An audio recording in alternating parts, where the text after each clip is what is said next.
அப்படியே ஒரு கிட்டத்தட்ட 27 வருஷம் சினிமாவில் இருக்கேன். எனக்கு நிறைய அசிஸ்டன்ட் டைரக்டர் வருவாங்க. இப்போ என்ன பண்ணுறேன், அசிஸ்டன்ட் டைரக்டர் நான் அலோவ் பண்ணுறதில்ல ஆஃபீஸ்க்கு. ஒரு காலத்தில் வந்து ஒரு முதல் 10 வருஷங்கள் அசிஸ்டன்ட் டைரக்டர் வரும்போதெல்லாம் ஒரு நாளைக்கு 60 அசிஸ்டன்ட் டைரக்டர் வெளியே நிற்பாங்க எங்கள் ஆஃபீஸில். அப்போ அந்த 60 அசிஸ்டன்ட் டைரக்டரும் காலையில் 11 மணி ஆரம்பித்து நான் உட்காந்து பேசுகிறதுக்கு பார்த்தா ஒரு மணி ஆகிடும், டயர்டாகிடும். ஏன்னா அதில் நிறைய பேர் பேசும்போது வந்து எங்கள் அக்கா சின்ன வயசுலேருந்து எனக்கு சினிமா போட்டு போவாங்க, எங்கள் அம்மா சினிமா பார்ப்பாங்க, எங்கள் அப்பா சினிமா பார்ப்பான்னு ஒரு ஆள் கூட நான் எதற்காக சினிமா வந்தேன் அப்படின்றது ஒரு அண்டர்ஸ்டாண்டிங்கே கிடையாது. நான் முதல்ல எதுக்கு அசிஸ்டன்ட் டைரக்டர் சினிமாவுக்கு வந்தான்றது முக்கியமாக நான் போகிறது. இன்றைக்கி என்ன பேசுகிறேன்னா, நம்ம என்ன ஏன் சினிமா பார்க்குறோன்றதுக்கு பேச போகிறேன். நம்ம ஏன் முதல்ல சினிமா பார்க்கணுன்னு பேச போகிறேன். ஏன்னா இந்த ஒட்டுமொத்த அண்டர்ஸ்டாண்டிங்கை சினிமாவை ஏன் பார்க்கணுன்ற கேள்வி இந்த 27 வருஷத்தில் ஒரு நாளைக்கு 10 நிமிஷமாவது நான் அதை யோசிப்பேன்.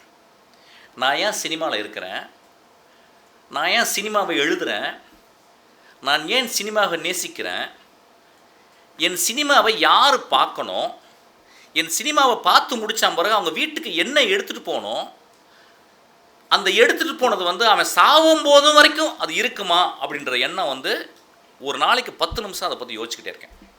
ஸோ நான் ரொம்ப ரொம்ப சீரியஸான ஒரு ஆள். என்னை பற்றி உங்களுக்கு தெரிஞ்சிருக்கும். பைத்தியமாக நிறைய இடத்துல பேசியிருப்பேன், கெட்ட வார்த்தைகள் பேசியிருப்பேன், என்னுடைய இதெல்லாம் தெரியும். மனசுக்குள்ள என்ன இருக்குதோ அதெல்லாம் நான் பேசுவேன். ஆக்சுவலாக இது ஏன் இப்படி பேசுகிறேன் அப்படின்னா வந்து நிறைய பொய் என் வாழ்க்கையில் இருக்குது. 24 மணி நேரத்தில் கிட்டத்தட்ட ஒரு 16 மணி நேரம் முழிச்சிருக்க மணி நேரம் பொய் சொல்கிறோமா.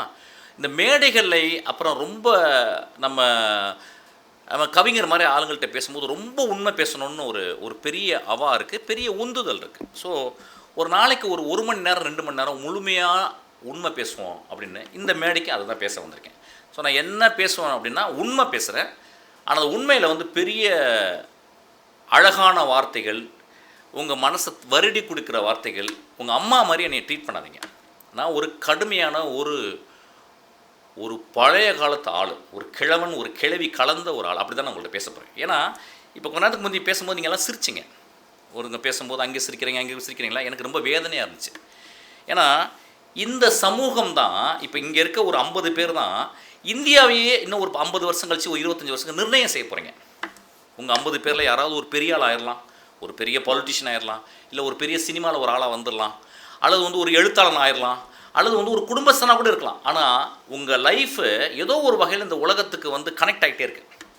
எப்படி ஒரு காட்டில் ஒரு வயதான ஒரு மரம் இருக்கும், அந்த ஒரு வயதான மரம் அந்த காட்டையே பத்திரமா பார்த்துக்கும். அது உங்களுக்கு புரியாது. இப்போ அது வந்து ப்ரூவ் பண்ணிட்டாங்க உலகத்தில். இப்போ ரீசெண்டாக பீட்டர் ஒல்லகன்னு ஒரு ஜெர்மன் வந்து ஆத்தர் வந்து எழுதியிருக்காரு ஒரு படம், ஒரு கதை ஒரு புக் எழுதியிருக்காரு. அது வந்து மரங்களை பற்றி மட்டும் எழுதியிருக்காரு. அதில் ஒரு மரத்தை பற்றி படிக்கும்போது ஒரு மரம் வந்து 300 வருஷத்துக்கு அப்புறம் செத்து போயிடுச்சான். செத்து கீழே விழுந்த உடனே அவங்க பார்த்துருக்காங்க அது வந்து அப்படியே கிடக்குதான், ஆனால் அது உயிரோடு இருக்கான். இவங்க போய் செக் பண்ணி பார்த்தா அது செத்து வந்து கிட்டத்தட்ட ஒரு 30-35 வருஷம் ஆச்சான். இது என்ன ஆயிருக்குன்னா, கீழே இருக்க வேறு மரத்தினுடைய வேர்கள் வேறு சின்ன சின்ன பிளான்ஸில் இருக்க வேர்கள்லாம் இது உள்ளே போயிருந்து அதுக்கு இன்னும் உயிர் கொடுத்துக்கிட்டே இருக்கான். அது உணவு கொடுத்துக்கிட்டே இருக்கான். உணவு எப்படி கொடுக்கணும்னா அதோடைய வேதியியல் பொருட்கள் மூலியமாக உணவு கொடுத்துட்டே இருக்கான். அந்த மரம் அவ்வளோ சீக்கிரத்தில் இறக்கலையாம். அப்போ ஒரு சின்ன இவ்வளோ சைஸ் ஒரு சின்ன வேருக்கு வந்து இன்னொரு மரத்தினுடைய வேறு, இன்னொரு வந்து செடியினுடைய வேறு, என்னுடைய மூதாதை இவ எனக்கு அவ்வளோ பண்ணியிருக்கா. இந்த காட்டில் அவ்வளோ குருவிங்களுக்கு வந்து வீடு கட்ட கொடுத்துருக்கா. இந்த காட்டில் உள்ள லட்சக்கணக்கான எறும்புகளுக்கு வந்து அவள் வந்து உறைவிடம் கொடுத்துருக்கா. இந்த காட்டில் இருக்க எல்லா கார்பன் டை ஆக்சைடையும் உள்ளே வாங்கிக்கிட்டு ஆக்சிஜனை கன்வெர்ட் பண்ணியிருக்கா.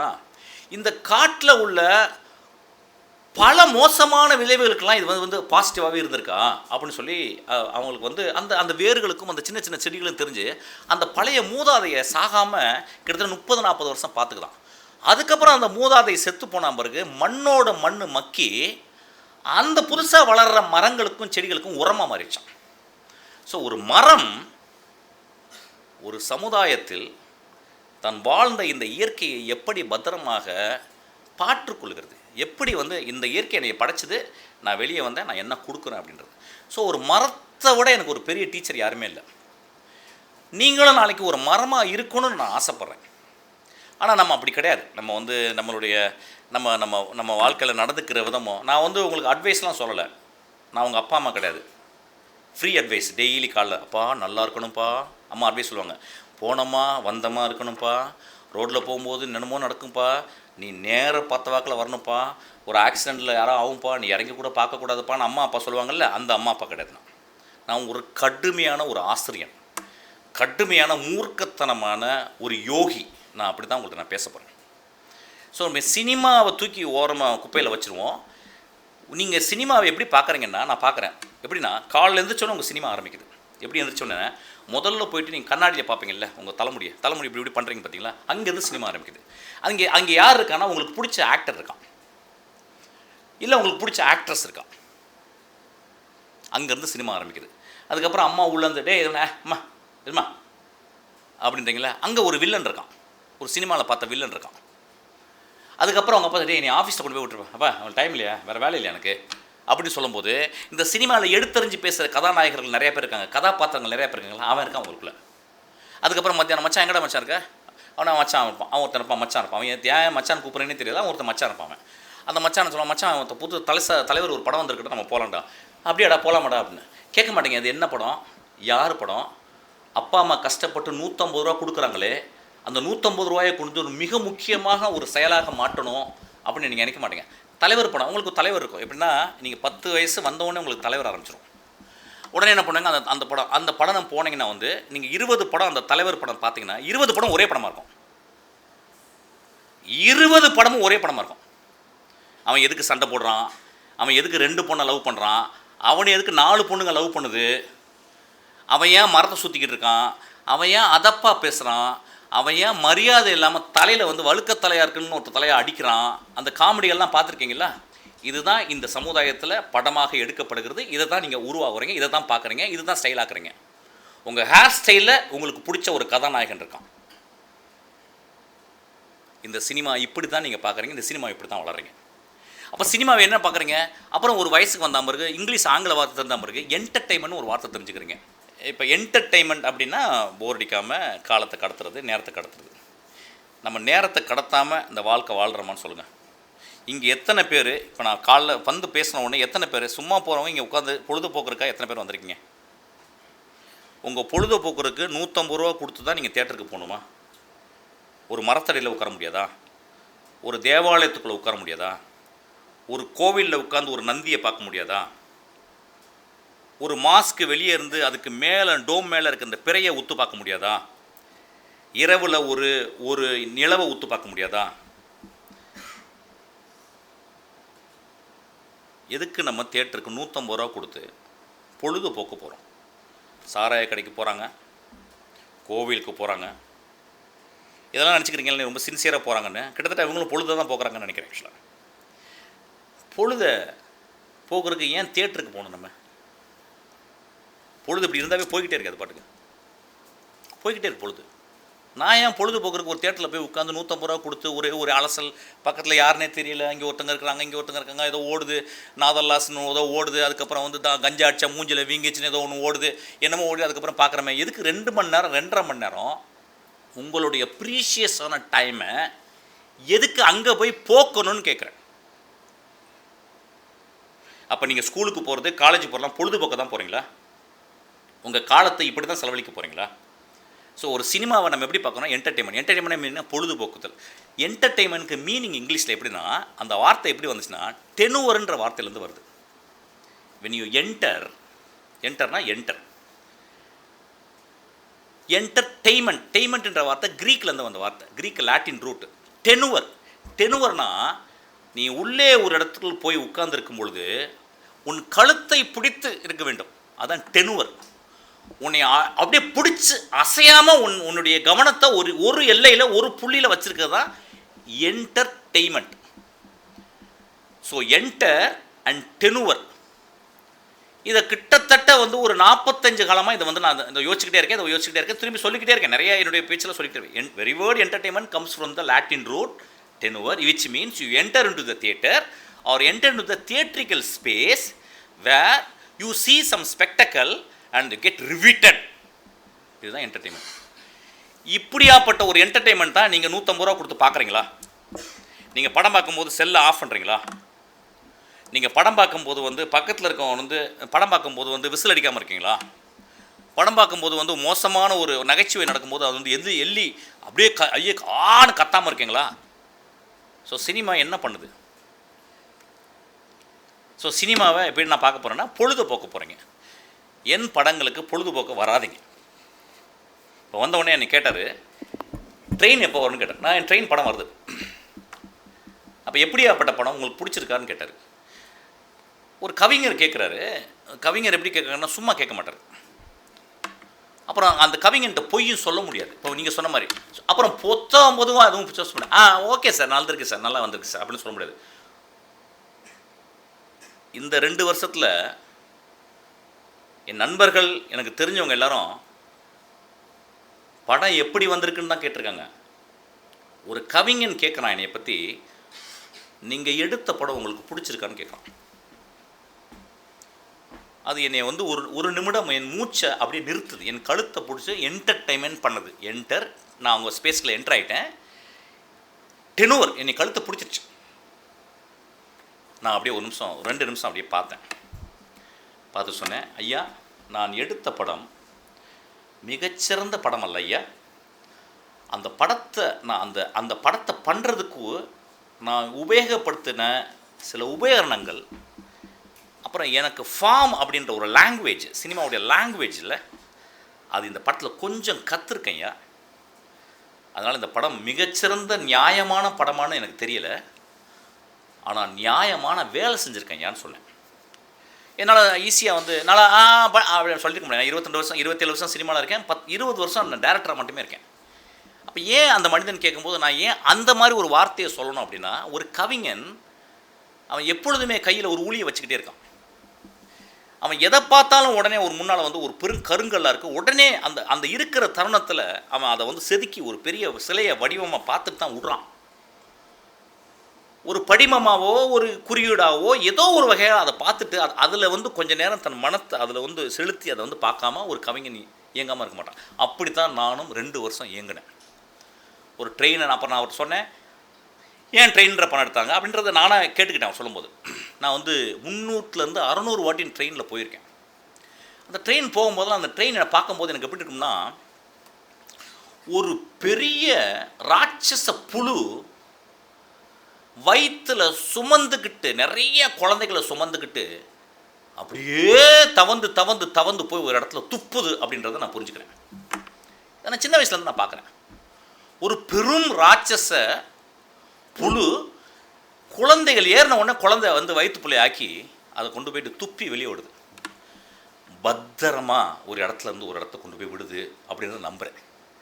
அப்போ அது ஒரு பயணம். அந்த என் கதையில் அந்த மாதிரி ஒரு ராட்சச புழுவில் ஒரு 1000 மனிதர்கள் ஏறுறாங்க.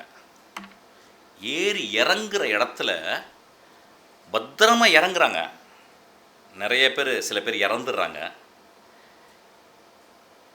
அதில் ஒரு கதாநாயகன் வாழ்க்கையை வெறுத்துட்டு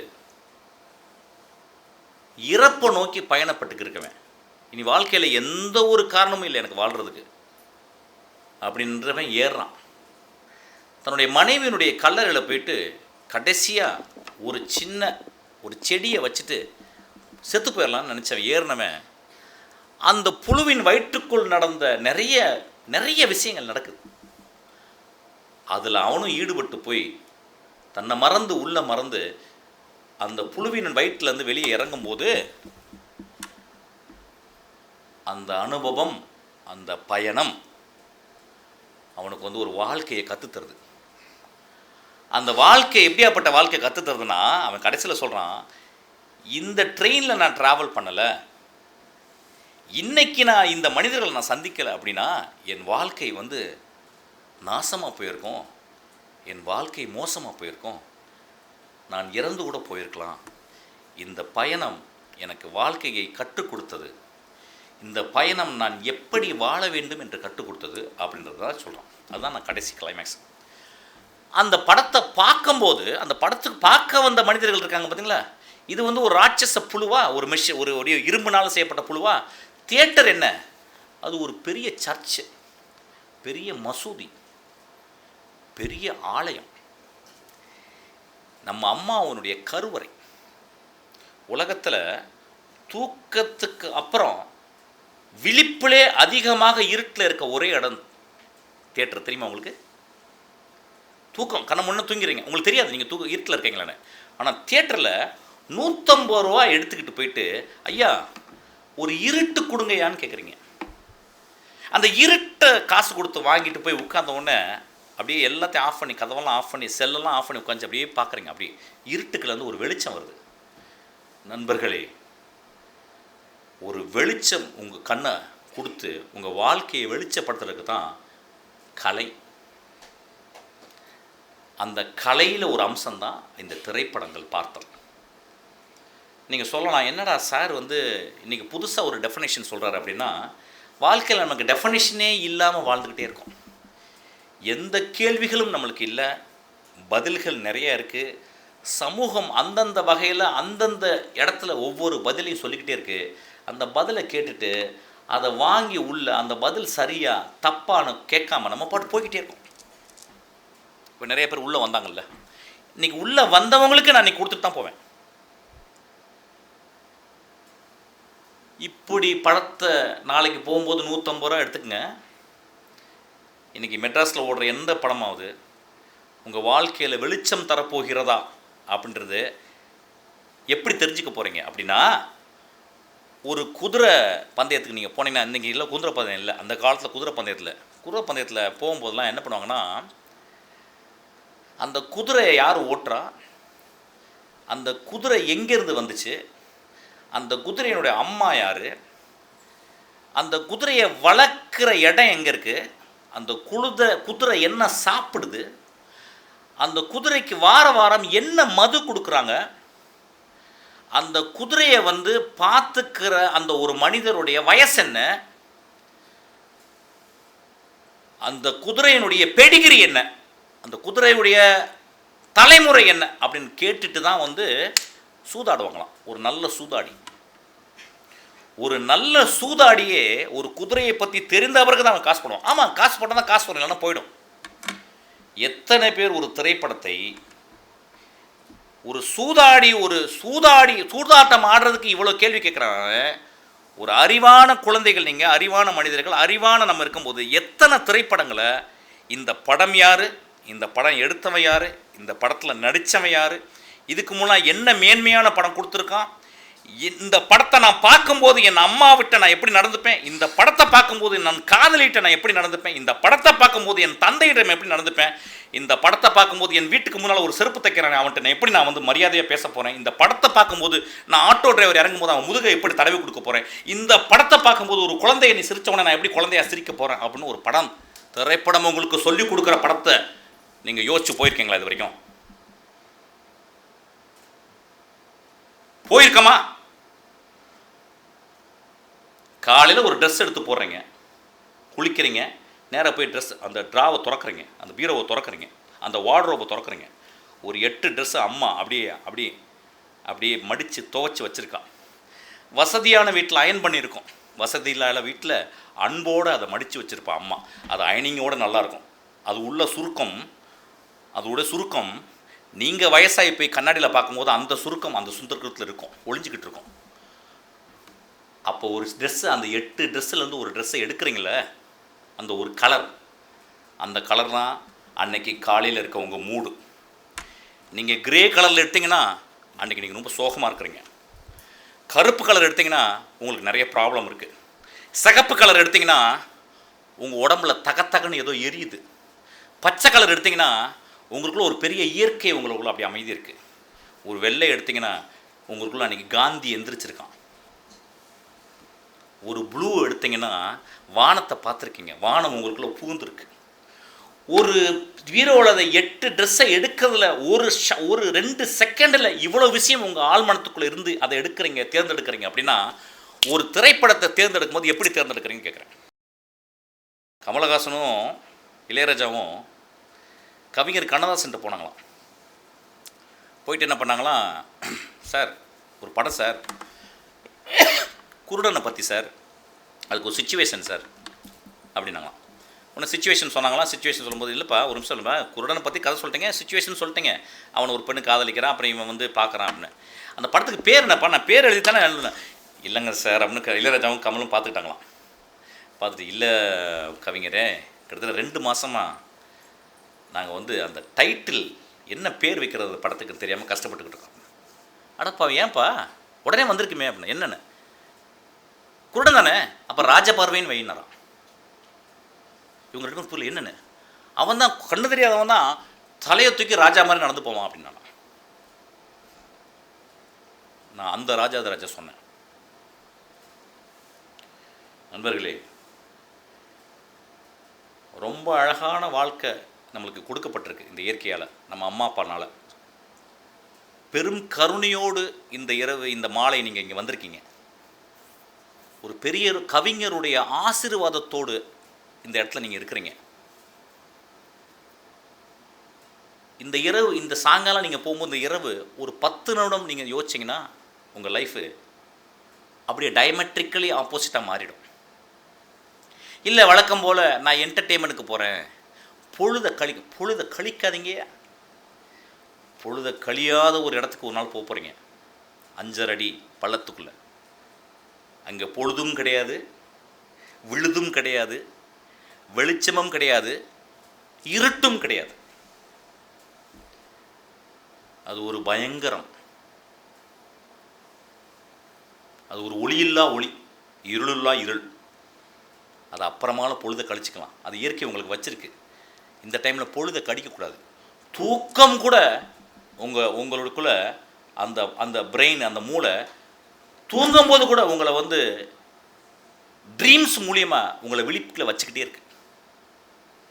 உங்களுடைய கனவுகளை நான் வந்து திரைப்படத்துக்கு வந்த பிறகு, நான் ஃப்ராய்டையும் யுங்கையும் படித்த பிறகு கிட்டத்தட்ட 40-44 வருஷங்களில் ஒரு வருஷத்துக்கு ஒரு 20-30 வாட்டியாவது என்னுடைய ட்ரீமை நான் எழுதுகிறேன். என் ட்ரீமை. ஏன்னா என் ட்ரீமுகளில் வந்து காலையில் இருக்க ட்ரீமில் எல்லாம் ஆசைகள் தான் இருக்குது. காலையில் நான் அவனை ஆகலையே, இவனை ஆகலையே, நான் இவ்வளோ சம்பாதிக்கலையே, நான் எனக்கு அந்த மாதிரி வரலையே, எனக்கு அந்த மாதிரி கார் கிடைக்கலையே, எங்கள் ஊரில் அவ்வளோ பெரிய வீடு கட்டுறாங்களா, அந்த மாதிரி வீடு இல்லையே, எனக்கு பைக் இல்லையே, எனக்கு அது இல்லையே, இது இல்லையே, எனக்கு அழகான பொண்டாட்டி இல்லையே, எனக்கு அழகான காதலி இல்லையே, என்னை காதலிச்சு சொன்னால் மாட்டேன்றாலே, இப்படி காலையில் எல்லாமே கண் விழிச்சுக்கிட்டு இருக்க ஒரு ட்ரீம் இருக்குல்ல, அது ரொம்ப அசிங்கங்கள். இரவுகளில் ஒரு பெரிய ட்ரீம்ஸ் வருது. அந்த ட்ரீம்ஸ் எப்படின்னா நம்மளுடைய ஆழமான, நம்மளுக்குள்ளே இருக்க ஜீவன் இருக்குல்ல, நம்ம ஆழமாக இருக்கிற அந்த புள்ளி இருக்கும்ல, அந்த புள்ளி வந்து உனக்கு மட்டுமே இல்லை, உங்கள் அம்மா அப்பாட்டிருந்து வந்தது, உங்கள் அம்மா அப்பாட்டிருந்து வந்தது, அந்த அம்மா அப்பாட்டிருந்து அது கடைசி வரைக்கும் போயினா கடைசியில் வந்து ஆப்பிரிக்காவில் போய் சேருது. அத்தனை பேருடைய ட்ரீம் புள்ளியும் உள்ளே கலந்து நைட்டில் உங்களுக்கு ட்ரீமாக வருது. அந்த ட்ரீமை நீங்கள் எழுதுனீங்கன்னா நீங்கள் யாருன்னு தெரிஞ்சிடும். ஒரு 40 ட்ரீமை மட்டும் நீங்கள் காலையில் ஒரு புத்தகத்தை வச்சுட்டு, காலையில் ஒரு நோட் புக்கை வச்சுட்டு, காலையில் அந்த ட்ரீமை காலையில் எந்திரிச்சு வாய் கொப்பளிக்காமல், கண்ணை திறக்காமல், ஒரு கண்ணை மட்டும் திறந்துட்டு ஒரு பென்சிலை வச்சுட்டு எழுதுறீங்கன்னு வச்சுங்களேன், நீங்கள் 40 ட்ரீமை நீங்கள் வந்து 4 வருஷத்தில் எழுதிட்டிங்கன்னா உங்கள் லைஃப்பில் எந்த கஷ்டமே நடக்காது. எந்த கஷ்டம் நடக்காதுன்னா உங்கள் மனம் பத்திரமா பார்த்துக்கும். ஒரு பார்ட்டியில் போய் உட்கார்ப்பீங்க, ஒருத்தர் எதிர்த்தாப்பில் வந்து சாராய பாட்டில் எடுத்து வைப்பான், அப்போ நான் குடிக்க மாட்டேன்னு சொல்லுவீங்க. இல்லை நீ குடிச்சு தான் ஆகணும், அப்படியே குடிக்கணும்னா சரி ஓகே ரைட், இது ஒன்று தாங்க குடிப்பேன் அப்படின்னு 4 மணி நேரம் அதை ஒன்று லைட்டாக அப்படியே குடிச்சிட்டு வச்சுருப்பீங்க. உங்கள் மனத்தை பத்திரமா பார்த்துக்கும் உங்கள் ட்ரீமை நீங்கள் தெரிஞ்சிங்கன்னா. ஆனால் நம்மளுடைய பகல் பொழுதில் வர்ற ட்ரீம் தான் நம்ம வாழ்க்கையில் கொண்டு போய் நாசமாக்குது. அந்த ட்ரீம் ஒன்று, அந்த ட்ரீமில் மிகப்பெரிய ஒரு ட்ரீமு சினிமா என்கின்ற ஒரு ட்ரீம். சினிமாவுக்கு எதுக்கு வர்றோம் அப்படின்னா நிறைய பேர் வேறு ஒன்றுத்துக்கும் இல்லை, 3 காரணம் தான். பணம், புகழ், பவர். இது 3க்கு தான் சினிமா. எனக்கு நான் பார்த்துட்டேன், இந்த 3 தான் சினிமா. பணம் வேணும், எந்த தொழில் செய்தாலும் பணம் வேணும். ஆனால் சினிமாவில் பெரும் பணம் கிடைக்குது. எந்த வேலை செஞ்சாலும் நீங்கள் புகழ் அடைய முடியும். எங்கள் கிராமத்தில் ஒரு செருப்பு தைக்கிறப்ப என்னுடைய நண்பர், நான் ஸ்கூலில் படித்தவருடைய அவங்க அப்பா, என் வாழ்க்கையில் நான் ரொம்ப உத்து பார்த்த ஒரு மனிதர். எனக்கு உத்து பார்க்க கற்றுக் கொடுத்தவர் அவர் தான். ஆனால் கடைசி வரைக்கும் எனக்கு செருப்பு தைக்க சொல்லியே கொடுக்கல. தம்பி நீங்கள்லாம் செருப்பு தைக்கக்கூடாதுன்னு சொல்லிட்டார். ஆனால் என் நண்பன் தப்பான். ஆனால் எப்போ பார்த்தாலும் எனக்கு வந்து அவரும் லாடம் அடிக்கிற ஒரு மனிதர் இருந்தார் பக்கத்து ஊரில். இவங்க 2 பேரும் எனக்கு ஒரு பெரிய டால்ஸ்டாய் தான் அவங்க 2 பேருமே. எனக்கு டாஸ்டாவஸ்கியும் டால்ஸ்டாவையும் படிக்கிறதுக்கு போது இவங்க 2 பேரும் தான் எனக்கு டால்ஸ்டாயும் டாஸ்டாவஸ்கியும். அப்போ அவங்க 2 பேரும் அந்த வாழ்க்கையை நான் சின்ன பிறந்து இப்போ நான் போகும்போது இறந்துட்டார். அவர் அதே இடத்துல தான் உட்காந்துருந்தார், அந்த செருப்பு தைக்கிறவர். அந்த இடத்துல என் நண்பன் உட்காந்துருக்கான். அப்போ நான் அவனை போய் ஆற தழுவி கட்டி பிடிச்சிப்பேன். எனக்கு தெரிஞ்ச வாழ்க்கையில் மிகப்பெரிய ஃபேமஸானவர் அவங்க அப்பா தான். ஏன்னா அவங்க அப்பா நீங்கள் போய் செருப்பு கொடுத்தீங்கன்னா, கிழிஞ்சு போன செருப்பு கொடுத்தீங்கன்னா அவர் பார்ப்பார் அந்த செருப்பை. அம்மா இந்த செருப்பை இனிமேல் போடாதீங்க பாரு. ஏன்யா? இல்லைம்மா இந்த செருப்பு இனிமேல் முழு உழைப்பையும் உங்களுக்கு கொடுத்துருச்சு. இந்த செருப்பை வாங்கி நீங்கள் ஒரு 12 வருஷம் இருக்கும். நானே 6-7 வாட்டி தச்சு கொடுத்துட்டேன். இனிமேல் இதை நிராகரிச்சிருங்க, இன்னொரு செருப்பு வாங்கி கொடுங்க அப்படிம்பாரு. அல்லது ஒரு செருப்பு ஏதாவது ஓட்டக்கட்ட இருந்தால் போய் பண்ண அந்த செருப்பு அப்படியே பார்ப்பார். அப்படியே பார்த்துட்டு அந்த செருப்பு தைக்கிறவங்களை பார்ப்பார். எவ்வளோ வச்சுருக்கீங்கன்னு கேட்பார். அவங்க எப்போ எவ்வளோ உங்களுக்கு எவ்வளோ தரணும், எவ்வளோம்மா வச்சுருக்கீங்க அப்படிம்பார். எவ்வளோ 50 பைசா, பரவாயில்ல வச்சுட்டு போங்க அப்படி. அதுக்கப்புறம் அந்த 50 பைசாவுக்கு அவர் சேர்த்து வச்சுருந்த, அவர் பொறுக்கி இருந்த பல விஷயங்கள் போகும்போதெல்லாம் பார்த்து ஏதோ தோல் பிஞ்சு கிடந்தால், ஒரு டயர் பிஞ்சு கிடந்தால் அதை எடுத்து வருவார். அதில் வச்சு அந்த செருப்பை தச்சு கொடுப்பாரு. அந்த செருப்போட அதிக நாள் அந்த தச்சதில் அந்த செருப்பு இருக்கும். எனக்கு தெரிஞ்சு என் லைஃப்பில் அந்த மாதிரி ஒரு கிராஃப்ட் மேனை பார்த்ததில்லை. எனக்கு தெரிஞ்சு மோஸ்ட் ஃபேமஸான பர்சன் எலான் முஸ்கோட அவர் தான் நான் நம்புகிறேன். அவர் இன்றைக்கி இல்லை. அதே மாதிரி தான் லாடு அடிக்கிறவர். அந்த மாடு காயிற கட்டி அந்த மாடை தள்ளும்போது 2 தலகாணி போட்டிருப்பார். அந்த மாடு தொப்புன்னு விழுகுமா, அந்த தொப்புன்னு விழுகும்போது வயிற்றில் அடிபட்டுரும் அப்படிங்கிறதுக்காக பழைய தலகாணி, புதகுழியில் இருக்க தலகாணி எடுத்து வந்து போட்டிருப்பார், ஒரு 4 தலகாணி. என் வாழ்க்கையில் அந்த மாதிரி ஒரு கம்போசிஷனே ஒரு ஷாட்டை நான் பார்த்ததே இல்லை. நண்பர்களே, இந்த 2 மிகச்சிறந்த ஆளுமைகள் இந்த வாழ்க்கையில் இல்லை. இவங்களை கடந்து போயிட்டாங்க. நான் என் அப்பாவின் அம்மாவை கூட நான் நினச்சி பார்க்குறதில்ல. எங்கள் அப்பா இறந்துட்டாங்க, அம்மா இறக்க போகிறாங்க கொஞ்ச நாளில். இந்த 2 தகப்பன்களை நான் நினச்சிக்கிட்டே இருக்கேன். இந்த வாழ்க்கையை எனக்கு கற்றுக் கொடுத்ததில்ல இவங்க 2 பேர். எங்கள் அப்பா அம்மா கூட கற்றுக் கொடுக்கல. இந்த 2 பேர் எனக்கு வாழ்க்கையை பயங்கரமாக கற்றுக் கொடுத்துருக்காங்க. நண்பர்களே, நம்ம ஜாலியாக இருக்கலாம், சந்தோஷமாக இருக்கலாம், பொழுதை போக்கலாம். ஆனால் நம்மளுக்கு ஒரு மிகப்பெரிய கடமை இந்த உலகத்தில் இருக்குது. அந்த கடமை நீங்கள் ஒரு பாலிட்டிஷியன் ஆகலாம், ஒரு எழுத்தாளன் ஆகலாம், என்ன விஷயம் ஆகலாம். ஆனால் உங்களுக்கு ரொம்ப தெளிவான ஒரு எண்ணம் வேணும். எதற்காக நீங்கள் எதை செய்கிறீர்கள்ன்ற ஒரு எண்ணம் வேணும். நீங்கள் ஒரு சாதாரண ஒரு எலிமெண்ட்ரி ஸ்கூலில் ஒரு டீச்சராக இருக்கலாம். அந்த எலிமெண்ட்ரி ஸ்கூல்லேருந்து ஒரு 100 மனுஷபுத்திரனை நீங்கள் உருவாக்க முடியும். நீங்கள் ஒரு சாதாரண இடத்துல ஒரு கிளரிக்கல் போஸ்ட்டில் இருக்கலாம். மிகச்சிறந்த விஷயங்களை இந்த உலகத்தை நீங்கள் பண்ண முடியும். இக்ருன்னு ஒரு படம், குரோசவா, அது ஒரு ஜாப்பனீஸ் படம். ஒரு 50 வயசு ஆளுக்கு திடீர்னு என்னாயிரம், அவருக்கு உடம்பு சரியில்லாமல் போனோன்னே டாக்டர்கிட்ட செக் பண்ண பிறகு அவர் டாக்டர் சொல்லுவார், உங்களுக்கு கேன்சர் வந்துருச்சு, மேக்ஸிமம் நீங்கள் ஒரு மாதம் தான் இருப்பீங்க, கொஞ்ச நாள் தான் இருப்பீங்க அப்படின்றாரு. அந்த மனிதன் என்ன பண்ணுறான், பதறிடுறான்.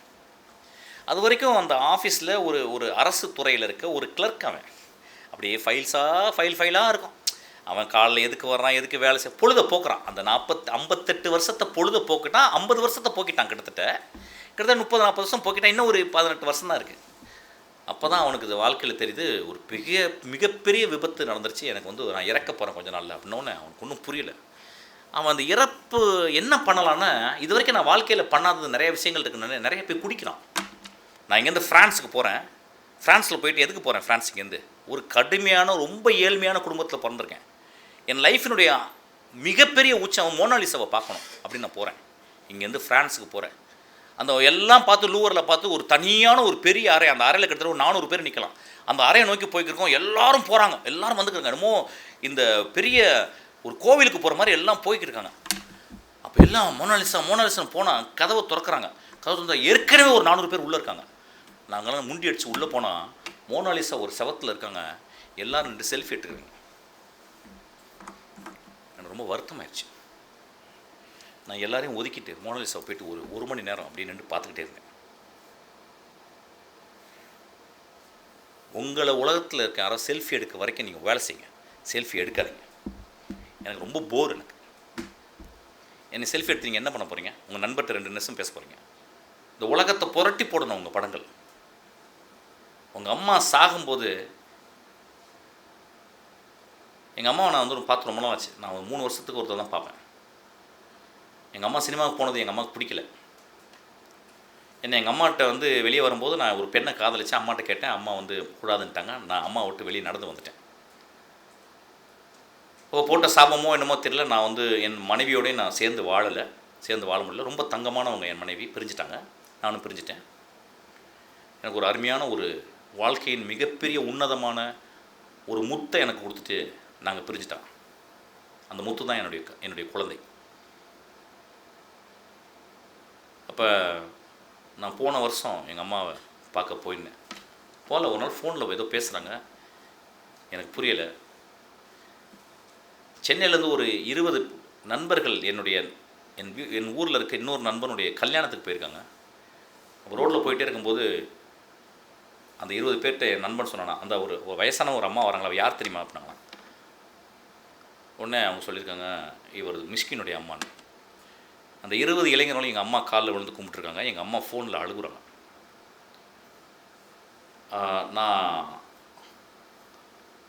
நான் ஒன்றும் சொல்லலை. எங்கள் அம்மா சொன்னாங்க என் தம்பிகிட்ட, எனக்கு நான் இப்போ சந்தோஷமாக சாவண்டா அப்படின்னாங்க. நண்பர்களே, ஏதோ ஒரு வகையில் இந்த உலகத்தில் நம்ம வந்து ஏன் பிறந்தோம் அப்படின்னு தெரியல, ஏன் பொழுதை கழிக்கிறோன்னு தெரியல. நான் ஒரு நாளைக்கு ஒரு 10 நிமிஷமாவது நம்மளால் சிந்திக்க முடியும். இன்றைக்கி நம்ம மிகச்சிறந்த செயல் என்ன பண்ண போகிறோம். நான் உங்களுக்காக இன்றைக்கி 4 மணி நேரம் வேலை செஞ்சேன். இதை நான் புத்தகமாக போட்டேன்னா எனக்கு வந்து ஒரு 10 வருஷத்தில் ஒரு 50 லட்ச ரூபா எனக்கு கிடச்சிடும். முதல்ல உங்கள் வாழ்க்கையினுடைய கதவுகளை தட்டுங்க. நிறைய கண்ணுக்கு தெரியாத கதவுகள் இருக்குது. சினிமா ஒரு பெரிய கதவு, திறக்க முடியாத ஒரு இரும்பு தாழ்பால் போட்ட ஒரு கதவு. அந்த கதவை தட்டுனாவே அந்த கதவு உங்களை காயப்படுத்திடும். 250 அசிஸ்டண்ட் என்கிட்ட வந்து ஒர்க் பண்ணிட்டான். 2 அசிஸ்டண்ட் தான் படம் பண்ணியிருக்கான். அதில் ஒருத்தன் ஃப்ளாப் படம்.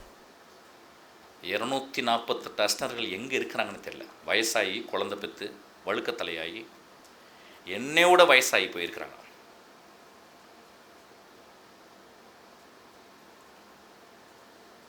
நம்ம விளையாடணும், விளையாட்டுத்தனமாக இருக்கணும், ஜாலியாக இருக்கணும், சிரிக்கணும், அன்போடு இருக்கணும். அதெல்லாம் கிடையாது. அதெல்லாம் பியூட்டி.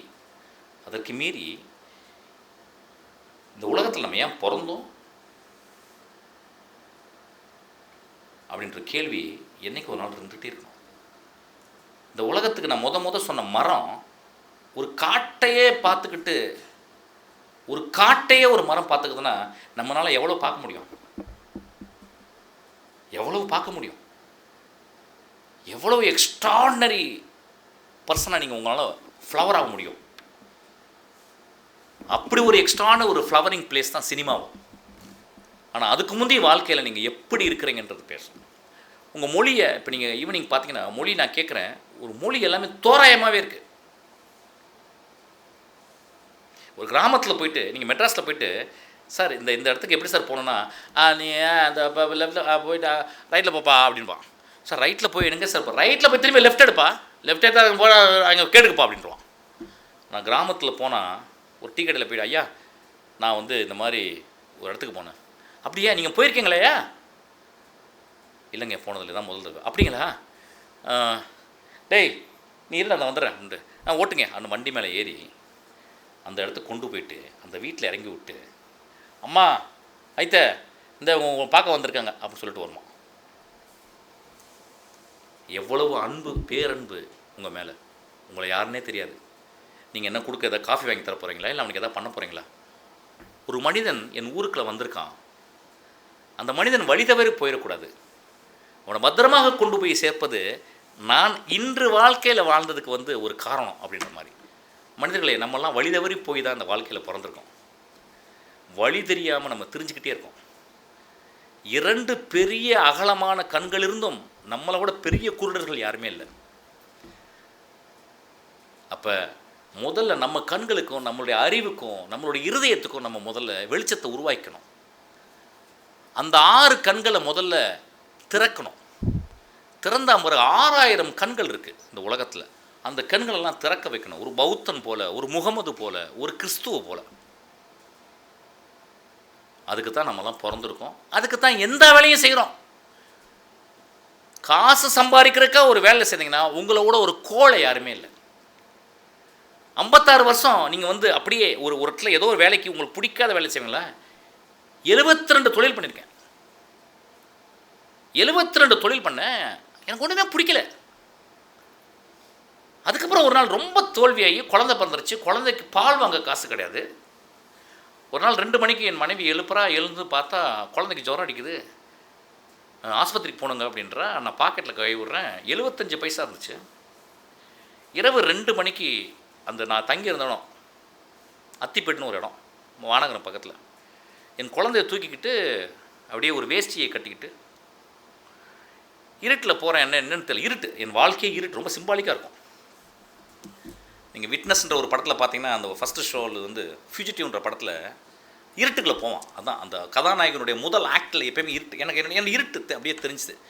நான் என்ன பண்ணேன், இந்த குழந்தைய பூட்டின்னு சொல்லி இப்படி திரும்ப ஒரு வீடு இருந்துச்சு. நேராக வீட்டில் போய் கதவை தட்டினேன். 2:30 மணி. அவங்க என்னங்க நீங்கள், என்னப்பா? அம்மா குழந்தைக்கு உடம்பு சரியில்லை, என்கிட்ட காசு இல்லை, உங்கள்கிட்ட ஒரு 5 ரூபா கிடைக்குமா அப்படின்னு கேட்டேன். அந்த மாதிரி 5 பேர் வீட்டில் 5 ரூபா வாங்கி 25 ரூபாய் என் குழந்தைய அன்றைக்கி காப்பாற்றினேன். அந்த டாக்டரு என்னை பார்த்து என்ன வேலை செய்கிறீங்க அப்படின்னாரு. நான் அசிஸ்டன்ட் டைரக்டர் சார். 5 எடுத்தேன். அவர் கண்டுபிடிச்சிட்டார். 10 ரூபா போதும் சார் அப்படின்னாரு. வாழ்க்கையை ரொம்ப ரொம்ப உற்று பார்த்து இன்றைக்கி நான் வந்திருக்கேன். அந்த வீட்டில் அந்த 5 தெய்வங்களிடம் அந்த 5 ரூபாய் வாங்கினேன். அந்த மகாதெய்வம் 10 ரூபாயை மட்டும் எடுத்துகிட்டு 15 ரூபாய் திருப்பி கொடுத்தான். அந்த மாதிரி தெய்வங்களிடம் இருந்து வாழ்க்கையை கற்றுக்கொண்டது. இந்த மாதிரி ஒரு தெய்வத்திடம் நான் வாழ்க்கையை கற்றுக்கொண்டே உங்களை தெய்வமாக்குறதுக்காக நான் இங்கே வந்திருக்கேன். நான் விளையாட்டாக பேசுறதுக்காக இங்கே வரல, உங்கள் கைதட்டலுக்காக வரல. இந்த 2.5 மணி நேரம் என் ஆஃபீஸில் இருந்தேன்னா எனக்கு ஒரு 35 லட்சம் ரூபாய்க்கு எனக்கு காசு கிடைக்கக்கூடிய அளவுக்கு ஏதாவது ஒரு உழைப்பு பண்ணியிருப்பேன். எனக்கு காசு கிடச்சிருக்கும். அந்த காசு எனக்கு என்னோட மண்ணாக போகிறது. ஆனால் இங்கே ஒரு 60 மிகச்சிறந்த மனிதர்களை நான் உருவாக்க முடியுன்ற நம்பிக்கையோடு இங்கே வந்திருக்கேன். வாழ்க்கையை ரொம்ப ரொம்ப உத்து பார்க்கணும். இங்கே பாருங்கள், நீங்கள் ரோட்டில் விட்டு வெளியே இறங்குனீங்கன்னா எத்தனை பேர் என்னென்னமோ ஓடிக்கிட்டு போய்கிட்டே இருக்கான். ஒரு டிராஃபிக் சிக்னலில் பார்த்தீங்கன்னா அந்த வெயிலில் ஒரு சின்னமாக இடிச்சிட்டா கூட உங்களை அடிக்க வருவான். மனிதர்கள் கோபப்படுறதை பாருங்கள். பக்கத்து வீட்டில் சண்டையை பாருங்கள். ஒரு பெண் இன்னொரு பெண்கிட்ட சண்டை போட்டுட்டு 30 வருஷம் பேசாமல் இருக்கிறான் பாருங்கள். ஒரு பெண் இன்னொரு ஜாதியில் வந்து பிறந்ததுக்காக கல்யாணம் பண்ணுறதுக்காக காதலிச்சிட்டாங்கிறதுக்காக தாயும் தந்தையும் அருவாளை எடுத்து துண்டமாக வெட்டுறதை பாருங்கள். ஒரு மதம் இன்னொரு மதத்தை ஏற்றுக்கொள்ளாமல் ஒரு பெரிய போர் நடந்துக்கிறத பாருங்கள். இதெல்லாம் கேள்வி கேட்குறதுக்கும் இவங்கெல்லாம் கேள்வியே இல்லாமல் வாழ்க்கையில் இயங்கிக்கிட்டே இருக்காங்க. ஒரு எழுத்தாளன், ஒரு அறிவாளி, ஒரு சினிமாக்காரன், ஒரு மிகச்சிறந்த மனிதன் கேள்விகளை கேட்டு தனக்கு பதில் தெரிந்து அந்த பதிலை தானமாக கொடுக்கறது தான் ஒரு மனிதனுடைய பர்பஸ் ஆஃப் லைஃப். அதில் சினிமா ரொம்ப ரொம்ப சின்ன இடத்துல இருக்குது. ஏன்னா சினிமா ஒரு என்டர்டெயின்மெண்ட் மீடியம் தான். எனக்கு தெரியும் என் படங்களில் இவ்வளோ ஆழமான கருத்துக்கள் இந்த படத்தில் இருக்கான இல்லை, இருக்கும். ஆனால் அதுக்குள்ளே ஒரு ஃபார்ம் இருக்கும். என்னுடைய பிசாசு போன்ற படங்களில் ரொம்ப ரொம்ப ஜீவகாருண்யத்தையும் ரொம்ப மனதின் ஆழத்தில் இருக்கும் வெண்மையான அந்த வெண்ணிற இரவுகளையும் நான் சொல்லியிருப்பேன். நிறைய படிங்க. ஃபர்ஸ்ட் ஆஃப் ஆல் இங்கே இருக்க வரும்போது எனக்கு நல்லா தெரியும், ஒரு நாளைக்கு ஒரு பக்கம் படிக்க மாட்டேங்க. இன்றைக்கி காலையிலேருந்து இதை நான் 4 மணி நேரம் உட்காந்து இதை எழுதினேன். அந்த 4 மணி நேரம் எழுதும்போதே ஒரு 40 பக்கத்தை படிச்சிட்டேன். ஏன்னா ஒன்று படிக்கும்போது ஒன்று டக்குன்னு அதுலேருந்து ஒன்று படித்தேன், அப்புறம் அதில் படித்தேன், இதில் படித்தேன். அதுக்கப்புறம் ஒரு பாப்பா வந்தால் அவர் கல்யாணம், அவளுக்காக அவர் கூட ஒரு 15 நிமிஷம் இருந்து அவளுக்கு மாம்பழம் வாங்கி கொடுத்து அவளுக்கு வாழ்த்து சொல்லி 24 மணி நேரம் பத்தலை. முதல்ல ஊருக்கு போனோன்னே உங்கள் வீட்டில் இருக்க பூனைக்குட்டி நாய்க்குட்டியை முதல்ல நேசிக்க கற்றுங்க. எப்படி நேசிக்கணும் சார்? எங்கள் பூனைக்குட்டி நல்லா தான் நேசிக்கிறோம். இல்லை ஐயா, அந்த பூனைக்குட்டி உங்கள்கிட்ட ஏன் வந்துச்சு? ஃபின்ச்னு ஒரு பறவை இருக்கான். முந்தானத்தை படித்தேன்.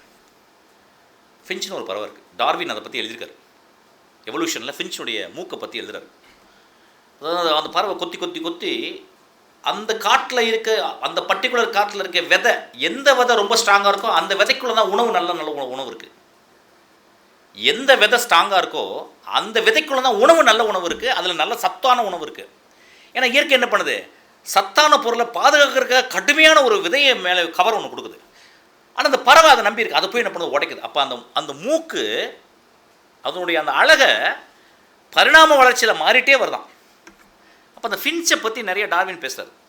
இப்போ லேட்டஸ்ட் என்ன சொல்லியிருக்காங்கன்னா, அந்த ஃபின்ச்சு வந்து இனப்பெருக்கம் எப்படி பண்ணுதுன்னா, அந்த ஃபின்ச்சு வளர்ந்தால் பிறகு தன் இணையை தேடி போகுது. அப்போ அந்த பெண் இணை என்ன பண்ணுது? ஆணுடைய பார்க்குது. எப்படி பார்க்குதுன்னா, ஃபின்ச் ஒரு பாடலை பாடுமா அப்படின்னு. ஒரு பாடல் பாடின உடனே ஒரு 40 ஃபின்ச்சஸ் இருக்குமா அந்த பறவைகள். ஏன்னா எல்லாமே ஒரே டைமில் மெச்சூராக இருக்குது. ஏன்னா ஒரே டைமில் தான் முட்டை போடுங்க, ஒரே டைமில் தான் குருவி இதுவாருங்க, ஒரே டைமில் தான் வளருங்க, ஒரே டைமில் தான் ஆண்கள் எல்லாம் பெருகுங்க, பெண்களுக்கு ரெடி ஆகுங்க. அப்போ அந்த காதலிகளை, தன் இணையை, தன் மனைவியை கண்டுபிடிக்கிறதுக்காக அந்த ஆண் பறவை வந்து அந்த ஃபின்ச் வந்து இருக்கும்போது ஒன்று சத்தம் போட்டோன்னா எல்லாரும் அதில் எல்லாம் தெரியும். எல்லா ஆண்களும் இங்கே ஒரு பெண் இருக்குது அப்படின்னு 40 வந்து பக்கத்தில் வந்துடுமா. எல்லாம் பக்கத்தில் வந்து ஒரு மரத்தில் வந்து அடங்கி அந்த ஒரு பெண் பறவை இருக்குமா. அந்த 40 ஃபின்ச்சும் 40 விதமாக அந்த பாடலை பாடுமா. அப்படி வேற வேற வேற வேற ஒளியில் உள்ள அந்த பெண் பறவை அந்த 40ல் எது ரொம்ப சிறந்த முறையில் மெலோடியஸாக பாடிச்சோ அதை தான் ஆனால் தன்னுடைய கணவனை ஏற்றுக்குமா. அந்த ஃபின்ச்சுக்காக கிளாப் பண்ணுங்க. அந்த 40 பறவையில் எந்த பறவை மெலோடியஸாக ஒரு இளையராஜா எந்த பறவைக்கு வந்து தொண்டையிலேருந்து வர்றானோ அந்த இளையராஜாலேருந்து வந்த தொண்டை ஃப்ரெண்ட்ஸை மட்டும்தான் தன் காதலை ஏற்றுக்குமா, அவனை வந்து கணவனை ஏற்றுக்குமா. இவன் கூட தான் நான் வாழ்க்கையை அடுத்து வளர்ப்புற அந்த 6 வருடம் தான் 6 வருடம் இருக்காது, 3 வருடம். அந்த 3 வருடம் இவனோட தான் இருக்கணும்னு அது முடிவு பண்ணுமா. அப்போ அப்படியே ரிவர்ஸ் போங்க, ஃப்ளாஷ்பேக்கு. 5 குழந்தைகள், 5 குஞ்சு பிறந்துச்சுன்னா தாய் பார்த்துக்குமா. தந்தையை பார்த்து தாய் வந்து சாப்பாடு போகும்போது தந்தை அப்படின்னு அந்த பாடலை சொல்லிக் கொடுக்குமா அந்த குழந்தைகளுக்கு. அப்போ அந்த 40 குழந்தையில் அந்த ஒரு குழந்தை பெரியவனாகி, அந்த இளைஞன் பெரியவனாகி, அந்த இளையராஜாவை தொண்டைக்குள்ளே போட்டு முழுங்கினவன் பாடின உடனே தன் இணை கிடச்சி பறந்த உடனே 39 இருக்கும் பார்த்தீங்களா. 39 சும்மா இருக்காதான். ஐயோ, ஒரு நல்ல பெண்ணை இழந்துட்டோம்ல. அந்த பெண் எவ்வளவு அறிவானவ. 40 பேர்லேருந்து ஒருத்தினை தானே அவன் கண்டுபிடிச்சா. அப்போ என் குரவலையில் நல்ல இல்லையோ, நல்ல பாடல் பாடலையோன்னு சொல்லிட்டு அந்த 39 போய் தனியாக போய் ப்ராக்டிஸ் பண்ணுமா நண்பர்களே. ப்ராக்டிஸ் பண்ணி இன்னொரு 40 குரல் வரும்போது நல்லா ப்ராக்டிஸ் பண்ண ஒரு ஃபின்ச்சை இன்னொரு பெண் தேர்ந்தெடுக்குமா. இந்த வாழ்க்கை ஆரம்பிக்குமா. அந்த 39 போய் தனியாக ப்ராக்டிஸ் பண்ணுமா. ஒரு காட்டுக்குள்ளே ஒரு பெரிய சிம்ஃபனி ஆர்கெஸ்ட்ராவே நடக்குது. ஒரு பறவை, 2 விரல் சைஸ் உள்ள பறவைக்கு இவ்வளவு பரிணாமத்தின் மேலையும், இவ்வளவு கலையின் மீதும், இவ்வளவு வாழ்க்கையின் மீதும் இவ்வளவு பற்றும், இவ்வளவு உன்னதமும் இருக்குன்னா 6 அடி மனிதர்கள் 10 மாதம் வயிற்றில் சுமந்த தாயிடமிருந்து வந்த மனிதர்கள் எப்படி இருக்கணும். ஒரு கை, ஒரு விரலளவு, ஒரு கட்ட விரலளவு உள்ள ஃப்ரெஞ்சுக்கு இவ்வளோ அறிவு இருந்தால் 6 அடியில் இருக்க நம்மளுக்கு எவ்வளோ அறிவு இருக்கணும். நம்ம எப்படி வாழணும், எப்படி இயங்கணும். நம்ம பார்த்துருங்க, 24 மணி நேரம் நண்பர்கள், 24 மணி நேரம் செல்லு, 24 மணி நேரம் இன்ஸ்டாகிராம். ஒரு நாளைக்கு எவ்வளோ நேரம் தனிமையாக இருக்கேன்னு பாருங்கள். எவன் அதிகமாக தனிமையில் இருக்கானோ, எவள் அதிகமாக தனிமையில் இருக்காளோ, அந்த தனிமைக்குள்ள அப்பாக்கும் அம்மாக்கும் நண்பர்களுக்கும் இன்டர்நெட்டுக்கும் ஃபோனுக்கும் அந்த இடத்துல அந்த இடத்துல வரவே கூடாது. அது ஒரு சேக்ரெட் ஸ்பேஸ். உங்கள் ஊருக்கு உங்களோட கோவிலில் இருக்கும் ஒரு இடம், அந்த கோவிலுக்குள்ளே அந்த இடத்துல போக முடியாது, அந்த அவர் மட்டும் தான் போவார். அந்த பூசாரி மட்டும் தான் உள்ளே போக முடியும். அந்த சர்ச்சுக்குள்ளே அந்த ஃபாதர் மட்டும் தான் போக முடியும். அந்த அந்த சர்ச் அந்த அந்த ஒரு ஒரு அந்த மசூதிக்குள்ள அவர் ஒருத்தர் தான் போக முடியும். அந்த இடம்னு ஒன்று இருக்குது, அது சேக்ரெட் ஸ்பேஸ். நம்மளை சுற்றி எப்பொழுதுமே ஒரு 5 அடியில் ஒரு சேக்ரெட் ஸ்பேஸ் இருக்குது. அதை யாரும் நம்ம கண்டுபிடிச்சிக்கிறது இல்லை. அந்த சேக்ரெட் ஸ்பேஸ் பார்த்தா பக்கத்தில் நண்பன் இருப்பான் கூடவே. அம்மா 24 மணி நேரம் இருப்பான், அப்பா 40 மணி நேரம் இருப்பார், அண்ணன் தம்பிங்க இருப்பாங்க, டீச்சர்ஸ் இருப்பாங்க, சினிமாக்காரன் இருப்பான். நம்மளுக்குள்ள ஒரு சேக்ரெட் ஸ்பேஸ் நம்ம யாருமே பார்க்குறதே கிடையாது. ஒரு நாளைக்கு நீங்கள் 1 மணி நேரம் நீங்கள் தனிமையாக இருந்துட்டீங்க அப்படின்னா நீங்கள் பெரிய வெற்றியாளர் ஆயிடுவீங்க எந்த தொழில் இருந்தீங்க. எப்படின்னா தனிமையாக இருக்கும்போது தான் தீவிரமாக சிந்திக்க முடியும். சிந்தனை ஓடிக்கிட்டே இருக்க தலையில், சிந்தனை ஓடுறதெல்லாம் சிந்தனை கிடையாது. உங்கள் மூடுக்கு ஏற்ற மாதிரி சிந்தனை இருக்கும். அதுவும் பெண்களுக்கு தலையில் தோன்ற சிந்தனையெல்லாம் நல்ல சிந்தனை கிடையாது. ஒரு தனிமையாக இருக்கும்போது நீங்கள் யோசிப்பீங்க, நான் என்ன செய்கிறேன், என்ன பண்ணிக்கிட்டு இருக்கேன்.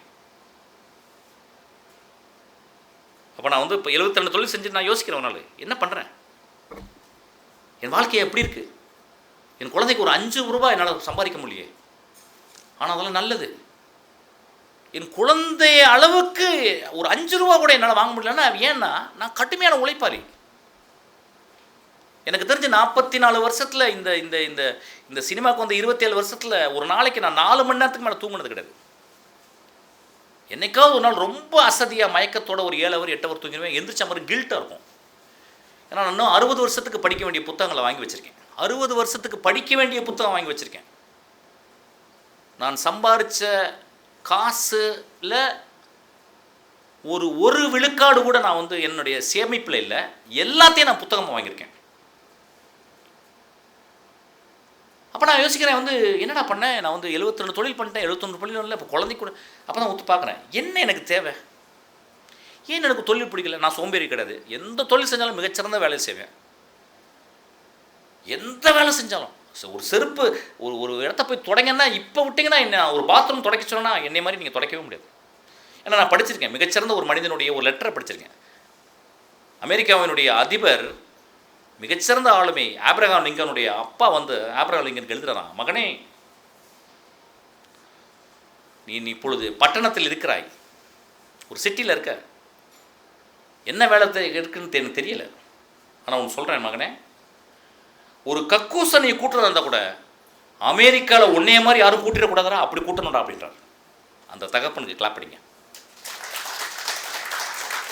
அப்படி கூட்டியிருக்காரு. ஒரு ஜானிட்டராக இருந்திருக்காரு. அவர் பிற்காலத்தில் அமெரிக்காவினுடைய அதிபராக மாறார். ஸோ எனக்கு எந்த வேலை செஞ்சாலும் நான் வேலை செய்வேன், எந்த வேலையும் வெக்கமே பட மாட்டேன். ஆனால் எனக்கு ரொம்ப பிடிக்கல, என்ன இது வாழ்க்கையில் எனக்கு சரியில்லை அப்படிங்கும்போது ஒரு நாள் ஒரு செவத்து பக்கத்தில் உட்காந்து நான் பார்க்குறேன். எனக்கு சினிமா பிடிக்காது, ஒரு பெரிய ஆச்சரியமான விஷயம். நான் பார்த்த படங்கள்லாம் நீங்கள் பார்த்துருக்க மாட்டீங்க. நான் பார்த்த படங்கள் வந்து கைதி கண்ணாயிரம், கணவனை கண்கண்ட தெய்வம், நான் பார்த்த படங்கள் அதெல்லாம் உங்களுக்கு தெரிஞ்சிருக்காது. நான் அந்த காலத்தில் பார்க்கும்போதே அந்த படத்தில் கருணையும் ஆழமும் இல்லைன்னா அந்த படத்தை பார்க்கவே மாட்டேன். நல்லா பாடுவேன், 24 மணி நேரம் பாடிக்கிட்டே இருப்பேன். அப்போ நான் ஒரு செவத்து முன்னாடி நான் வந்து பேசுகிறேன், வந்து என்ன சோவரே, நான் வந்து 72 தொழில் செஞ்சுட்டேன், எதுலேயுமே எனக்கு ஈடுபாடு இல்லை, எல்லாத்துலையும் நான் சிறந்து வேலை செய்யணும், எனக்கு மனது வந்து அதுக்குள்ளே இல்லையே, நான் என்ன பண்ணணும் அப்படின்னு கேட்கும்போது அந்த செவர் என்கிட்ட பேசுது, நண்பரே என்னையை நீங்கள் பார்த்துருக்கீங்களா, ஏன் என்கிட்ட வரலாமே அப்படின்ட்டு. நான் செவர்லேருந்து ஒரு சான் பக்கத்தில் உட்காந்து செவர்கிட்ட பேசிக்கிருக்கேன். நீங்கள் கேட்கலாம், ஏன்னா செவர் எப்படின்னா பேசினேன், என் ஆழ்மனம் பேசுது, என் ஆழ்மனத்துக்கு நடக்கிற சம்பாஷணை டயலாக். அப்போ செவர் சொல்லுது வந்து என்கிட்ட வரலாமே. நான் பார்க்குறேன், செவர் உங்கள்கிட்ட என்ன பண்ணுறதுன்னா அப்படின்னு பார்க்குறேன். நான் தனிமையாக இருந்ததுனால தான் இந்த சம்பாஷணை நடக்குது. அந்த தனிமையில் என் மனைவி இல்லை, என் மகள் இல்லை, எங்கள் அப்பா இல்லை, எங்கள் அம்மா இல்லை, என் நண்பன் இல்லை, எனக்கு இன்ஸ்டாகிராம் இல்லை, நெட் இல்லை, யாருமே இல்லை. தனிமையில் இருக்கும்போது எனக்குள்ள ஆழ்மனத்துக்குள்ளே எனக்குள்ள ஒரு சம்பாஷணை நடக்குது, ஒரு எக்ஸ்ட்ரானரி டயலாக் நடக்குது. டயலாக்னால் 2 பேர் பேசிக்கிறது, டைனா 2, லாகோஸ்னால் வந்து பேச்சு, டயலாக் மோனோலாக்னா மோனோனா ஒன்று, மோனோலாக் தனக்குள்ளாவே பேசிக்கிறது, இது டயலாக். அப்போ சார் என்கிட்ட வாழாம நண்பரே, உங்கள்கிட்ட என்ன பண்ணுறது, என்னை நீங்கள் நிறைய பார்த்துருக்கீங்களே, அடிக்கடி பார்த்துருக்கீங்களே. அப்போ என்ன உங்களை நான் பார்த்து, ஆமாம் செவரில் தான் உங்களுக்கு வந்து ப்ரொஜெக்ட் பண்ணுவாங்க சினிமா. ஐயோ சினிமா எனக்கு பிடிக்காது. சினிமா பிடிக்காது இருக்கட்டும், ஆனால் நீங்கள் எழுத்தாளர் ஆகலாமே, ஒரு திரைக்கதை ஆசிரியர் ஆகலாமே அப்படின்றான். அப்படியே எந்திரிக்கிறேன். என் மனைவிட்ட சொல்லவே இல்லை. டக்குன்னு கொஞ்சோண்டு தான் இருந்துச்சு பெட்ரோல், அதை போட்டு போகிறேன். என் நண்பர்கள் 12 பேர் என்னுடைய டீமு, கிரிக்கெட் டீம் உட்காந்துருக்காங்க. அப்புறம் போய் நான் ஒரு விஷயம் சொல்லணும்டா. என்னடான்றாங்க. என் நண்பர்கள் எல்லாருக்கும் தெரியும் நான் வந்து ரொம்ப ஏழ்மையான குடும்பத்துலேருந்து வந்து அப்பா அம்மா நல்லா வளர்த்துருக்காங்க. வந்து நான் வந்து ஒரு பெண்ணை காதலிச்சு போயிட்டேன். என் பொண்ணுக்கு எங்கள் ஃப்ரெண்ட்ஸுக்கெல்லாம் என்னுடைய மனைவியை பிடிக்காது, ஏன்னா அவங்க ரொம்ப ஏழ்மையானவங்க. அவங்க வந்து ஒரு காதல் சொன்ன உடனே நான் சரிம்மா அப்படியாம்மா காதலிக்கிறீங்களா வாங்க போகலாம் அப்படின்னு போயிட்டேன். அதனால் எங்கள் அம்மாவுக்கு ஒன்றுமே புரியல. எங்கள் அம்மாட்ட போய் சொன்னேன், அம்மா நான் அந்த பெண்ணை காதலிக்கிறேன் அப்படின்னா. அப்போ எங்கள் அம்மா சொன்னாங்க, நீ வந்து வெளியே போய் நின்று, இந்த வீட்டை விட்டு வெளியே நின்று 1 மணி நேரம் நீ சாப்பிடாம இரு, உனக்கு தெரியும். இல்லைம்மா நீங்கள் சீரியஸாக அந்த பொண்ணை நான் கல்யாணம் பண்ணலாம் முடிவு பண்ணிட்டேன், வாக்கும் கொடுத்துட்டேன், நீங்கள் இப்படி சொல்கிறீங்களே என்ன, நீ போய் நில்ற. எங்கள் அம்மாவுக்கு பிடிக்கல. நீ வெளியே போய் நில்றானாங்க. இல்லைம்மா நான் சீரியஸாக தான் சொன்னேன். நீ சீரியஸாக போய் நின்று பாடுறா அப்படின்னாங்க. ஒரு பை, ஒரு நோட்டு, ஒரு பென்சில், ₹1.50 என் பாக்கெட்டில். 14 வருஷம் நடந்து வெளியே போயிட்டேன் அம்மா விட்டு. நான் திரும்பி வரும்போது எங்கள் அம்மாக்கள் நண்பர்கள் விழுந்து, உங்கள் பையன் தான் அந்த படம் பண்ணாங்கன்னு சொன்னாங்க. அதுக்கப்புறம் தான் எங்கள் அம்மா பார்த்தேன். அவ்வளோ மனசில் வந்து ஒரு பெரிய ஆழம். நான் செஞ்சது தான் ரைட்டு, இன்றைக்கி வரைக்கும் நான் செஞ்சது தான் ரைட்டு. அந்த மனைவியிடம் இல்லாமல் இருந்தாலும் நான் செஞ்சது தான் ரைட்டு. இன்றைக்கி எங்கள் மனைவியை பத்திரமா பார்த்துக்கிறேன், அன்போடு பார்த்துக்கிறேன். அவங்களுக்கு என்னுடைய வீடு, நான் வாங்கின ஒரே சொத்து வீடு, அந்த வீடு அவங்களுக்கு தான் எழுதி கொடுத்துருக்கேன். நீங்கள் பத்திரமா அதில் பார்த்துங்க. என் மனைவிட்ட சொல்லிருக்கேன், என் மகள்கிட்ட சொல்லியிருக்கேன், ஒருவேளை நான் வந்து உன்னைய நிராகரித்தாலும் உங்கள் அம்மாவை நிராகரித்த உங்கள் அம்மா தெய்வம்னு இருக்கேன். என்னை நிராகரித்து உங்கள் அம்மாவை பத்திரமா பார்த்துக்கணும் லைஃப் ஃபுல் அப்படின்ட்டு இருக்கேன். சினிமா அப்போ என் நண்பர்கிட்ட போய் கேட்குறேன். நண்பர் 12 பேர் சொல்கிறாங்க, ராஜா, என் பேர் ராஜா, அப்போ நீ உருப்படவே மாட்டேன் அப்படின்னாங்க. என் வாழ்க்கையில் எப்பயுமே நான் ரொம்ப ஆள் மனத்துலேருந்து கேட்டு அதை போய் ஒருத்தவங்களை சொல்லும்போது அவங்க ஒப்பீனியன் கேட்கவே மாட்டேன். அன்றைக்கி கேட்ட உடனே அவன் சொன்னால், யாருமே எல்லாரும் சொன்னால் 12 பேர், நான் 12 பேர்ட்டையும் கேட்டேன், இல்லைப்பா உன் லைஃப் இதோட போயிருந்தேன், அப்பயே முடிவு பண்ணேன் இதில் தான் என் லைஃப் வரும். ஏன்னா 22 தொழில் நான் தோத்துட்டேன், இதில் நான் தோக்க மாட்டேன். ஏன்னா என்னோட உள்ளே இருக்க பேஷனுக்கு மேலே ஒன்று என்னென்னா, அப்போ நான் ஏன் சினிமாவுக்கு வரணும் முடிவு பண்ணேன். நான் 3 வயசுலேருந்து படிக்கிறேன், நான் 3 வயசுலேருந்து கதை கேட்குறேன். எங்கள் பாட்டி 3500 கதை சொல்லியிருக்காங்க, நான் ஒரு 6000 கதை சொல்லியிருக்கேன். இப்போ விட்டு நான் இப்படியே ஒரு கதை சொல்லுவேன், இப்படியே ஒரு கதை, இப்படியே ஒரு கதை சொல்லுவேன். ஒரு 26 கதை பண்ணி வச்சுருக்கேன். கதை சொல்கிறது தான் என் வேலை. ஸோ நான் புரிஞ்சுக்கிட்டேன் எனக்கு என்ன, நான் எதில் சிறந்து விளங்குகிறேன்னு நான் புரிஞ்சுக்கிட்டேன். அப்போ அந்த 3 வயசுலேருந்து படிச்சிருக்கேன். சும்மா கதை வரல, கதை விட மாட்டேன், நான் கதை சொல்லுவேன். நிறைய பேர் கதை விடுவாங்க, நிறைய தலைக்கு ஒரு கதை வச்சுருக்கேன், இவருக்கு ஒரு கதை வச்சுருக்கேன், தலைவாக்கு ஒரு கதை வச்சுருக்கேன். கதை சொல்லுவேன். நீங்கள் சொல்கிற எந்த தலைவனுக்கும் நான் கதை சொன்னதே கிடையாது.